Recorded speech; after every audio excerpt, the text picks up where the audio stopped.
विश्व स्तर पर जब भी कभी भारत का नाम लिया जाता है तो हम सभी गर्व महसूस करते हैं। इस वर्ष दिसंबर माह से भारत G20 समिट की अध्यक्षता कर रहा है। दरअसल विशेषज्ञों द्वारा वैश्विक देशों के इस बड़े समूह की अध्यक्षता करने के मायने कई तरह से समझे जा रहे हैं। सीधे शब्दों में कहा जाए तो यह वैश्विक मंच भारत के बढ़ते महत्व को दर्शाने की बड़ी महत्वपूर्ण भूमिका निभाएगा। इस बीच ये भी बताना चाहेंगे कि बीते कुछ वर्षों में ही ऐसे कई मौके आए हैं जब भारत की स्थिति वैश्विक मंचों पर लगातार सुधरती हुई दिखाई दे रही है। नमस्कार, मैं सौरभ वर्मा विनप्रेजेंट मीडिया से। आज बात करते हैं G20 स्पेशल पर।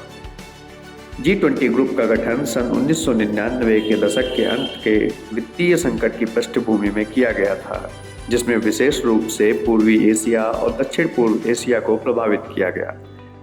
G20 ग्रुप में अर्जेंटीना, ऑस्ट्रेलिया, ब्राज़ील, कनाडा, चीन, European union, France, Germany, Bharat, Indonesia, Italy, Japan, Mexico, रूस, सऊदी अरब, दक्षिण अफ्रीका, कोरिया गणराज्य, तुर्की, यूनाइटेड किंगडम और संयुक्त राज्य अमेरिका शामिल हैं।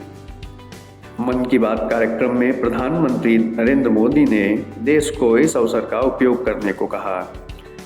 उन्होंने कहा, हमें वैश्विक भलाई पर ध्यान केंद्रित करना चाहिए। G20 की अध्यक्षता हमारे लिए एक बड़े अवसर के रूप में आई है। हमें इस अवसर का पूरा उपयोग करना होगा। G20 समूह के भीतर विश्व के तमाम विकसित देश शामिल हैं, जिनकी वर्ल्ड GDP में करीब 85% की भागीदारी बताई जाती है। ऐसे में प्रत्येक भारतीय को इस सुनहरे मौके की अहमियत को पहचानते हुए देश के तेजी से बढ़ते कद को लेकर गौरवान्वित महसूस करना चाहिए। भारत के लिए इस पायदान तक पहुंचने का सफर बिल्कुल भी आसान नहीं रहा है। इसके लिए हमारा देश एक कठोर दौर से गुजरा, जिसमें कोविड जैसी वैश्विक महामारी भी शामिल है। दुनिया के लगभग सभी देश किसी न किसी रूप में कोविड के चलते प्रभावित हुए थे। भारत भी इनमें से एक रहा। उसके बावजूद भारत ने जिस तरह से रिकवरी की और आज भारत इस स्थिति में पहुंचा है कि वह G20 की मेज़बानी अध्यक्षता कर रहा है, यह वाकई एक काबिले तारीफ बात है। इसके साथ ही हमारे प्रदेश की सरकार और उत्तर प्रदेश इन्वेस्टर्स ग्रुप ने G20 को लेकर जो रुचि दिखाई है वह भी सराहनीय है।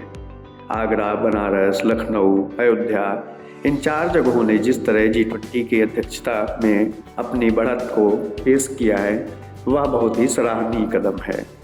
ऐसी ही अन्य खबरों को जानने के लिए जुड़े रहिए विनप्रेजेंट मीडिया से और सब्सक्राइब कीजिए हमारे चैनल को। धन्यवाद।